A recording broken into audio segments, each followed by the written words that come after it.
everyone, this is Dr. Ritika Gaba, your one and only PhD mentor, advisor and trainer. Today in this video, I'm going to discuss with you details about a public notice that was issued by UGC. Though this notice pertains to all the programs and courses issued by the higher education industry in India, however, it holds a special relevance for the PhD students and aspirants as well. And therefore, this channel being a channel dedicated to providing you in-depth and genuine PhD information, we had to discuss the details of this public notice on our channel.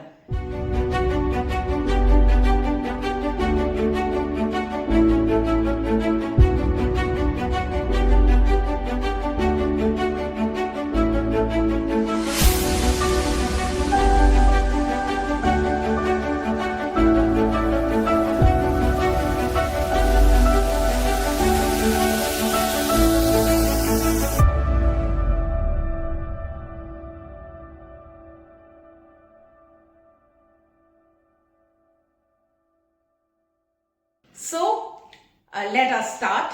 So basically, this notice which was issued by UGC or University Grants Commission on the 12th of December 2023 was first made public on the UGC website and then later on was also published by the Honorable Chairman of UGC, Professor M. Jagdish Kumar, on his Twitter account. A copy of this notice has been shared on the screen. You can have a quick look.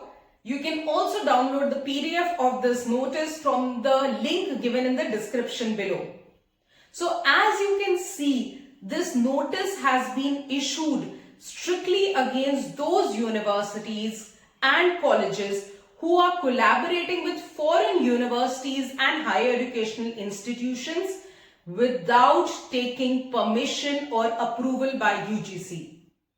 Secondly, UGC also says that no foreign higher educational institution is allowed to offer any kind of degree or diploma courses, even collaborating with an Indian institute, without getting permission or approved first. So what UGC is saying, that the foreign university has to be approved by UGC first of all, and if this foreign university goes into collaboration with any Indian university, then that collaboration also has to be approved. So both the institute, foreign institute, as well as the collaboration between the Indian and the foreign institute has to be approved by UGC, and then only they are allowed to run such degree and diploma courses in our country. That is the first thing. I will be reading a part of this notice to support what I've just said to you. The regulation mandates that no foreign higher educational institution shall offer any program in India without the prior approval of the Commission.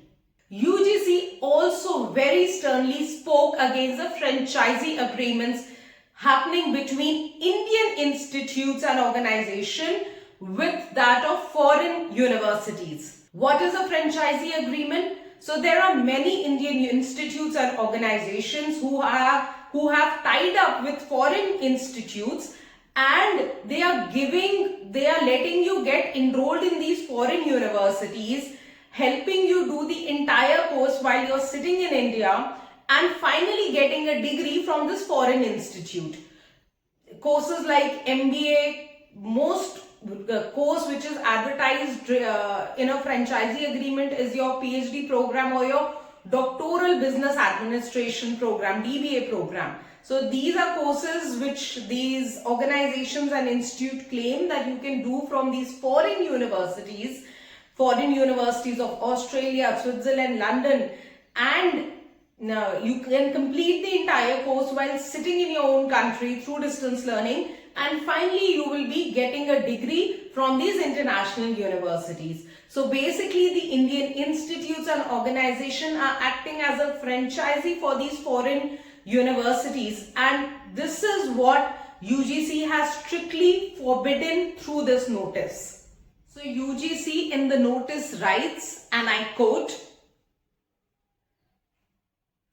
come to the notice of UGC that some edtech companies are giving advertisements in newspapers, social media, television, etc., offering degree and diploma programs in online mode in association with some foreign universities, institutions. Such a franchisee agreement is not permissible, and any such program degree shall not have UGC's recognition. UGC has also said in the notice that they are going to take strict action against the edtech companies and universities who have formed these collaborations without approval. So this is what has been written by UGC in this public notice. If you still have any questions related to this notice, you have any doubts, then please ask us in the comment section below. Now, before I end this video, a word of advice to all the PhD aspirants. I have repeatedly in many reels and videos told you that it is wiser to do a PhD from a regular recognized university of our country rather than going for anything which is on online mode or which you are not sure of its recognition. Now, there are two main reasons for this, why I say this again and again. Firstly, PhD is a course which you will seldom think of doing twice, unlike your masters. So, if you are investing so much of time, so much of putting in so much of efforts and so much of money, why I say this? Because even if you are doing a PhD from these internationally collaborated institute, you will have to invest at least 3 years of your time. You will have to put in a lot of efforts because you will have to write a thesis for them as well. And lastly, you will be spending a lot of money because these international courses are not cheap. In fact, minimum what I've heard or seen through various brochures, the minimum cost I've seen is 5 lakh rupees, and I have also seen these collaborative programs charging somewhere around 15 lakh rupees. So if you're going to put in so much of time, effort and money, then might as well put it in a course which you are sure is approved in your country. Secondly, most of these courses, as UGC says, are offered through franchisee mode, which means that they are completely online. And UGC has already in their PhD regulation clearly said that online mode PhD is not permitted even if it is offered by your own Indian institute. In fact, even IGNOU does not offer an online PhD in our country. So, a PhD in online mode, which is not permitted by UGC, pursuing it from a foreign institute which is not approved by in our country, and pursuing it in a collaborative mode which is again not approved by a country, I think you should really think twice before going for any such program. Remember, all that glitters is not gold. And also, there is no gain without pain. So understand the gain that you are trying to achieve through this PhD program of yours and accordingly take your decisions. If there is any way I, your PhD mentor, can help you take a wiser, better decision in your PhD choices, then do let me know. I would also be happy to help you through our one-on-one mentoring sessions, where we have several videos on our YouTube channel where we talk about various institutes which offer a PhD, the various fellowships which are being offered, the mode of doing a PhD in India, and so on and so forth. Have a look at the other videos that we have on our YouTube channel. I'm sure you're going to learn a lot about PhD by watching these videos. We are always there to empower you with more and more genuine and in-depth PhD knowledge. Till we meet again next week, have a great week.